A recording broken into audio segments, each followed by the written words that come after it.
Here's an unsolved anatomical mystery. Why do we usually call vulvas vaginas? I'm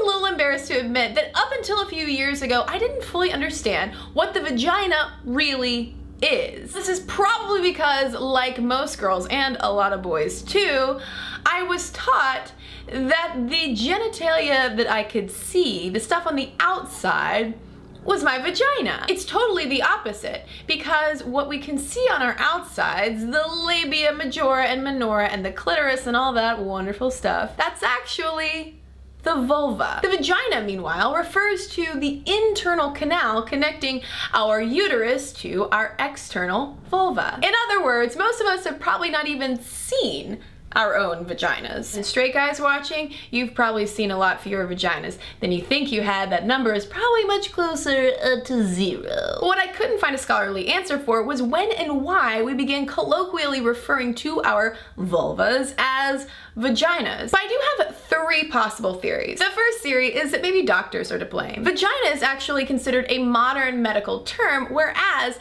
that older word, vulva, was more of a common term referring to the female womb. So perhaps as doctors began studying and using the term vagina, it trickled down to the public. My second theory is a bit more obscene. There is a kind of uncomfortably close etymological relationship between the word vulva and a 4-letter word starting with C that I can't say on this video because it is considered so highly obscene, particularly in the United States. I'm wondering if perhaps vagina took on even more of a protected linguistic status the more that C word, which, like vulva, started out as just a everyday anatomical term, became more and more profane. The third and final theory is purely aesthetic. There are plenty of people who know that a vulva is a vulva and a vagina is a vagina, and yet continue to call the vulva a vagina simply because they don't like to say the word vulva.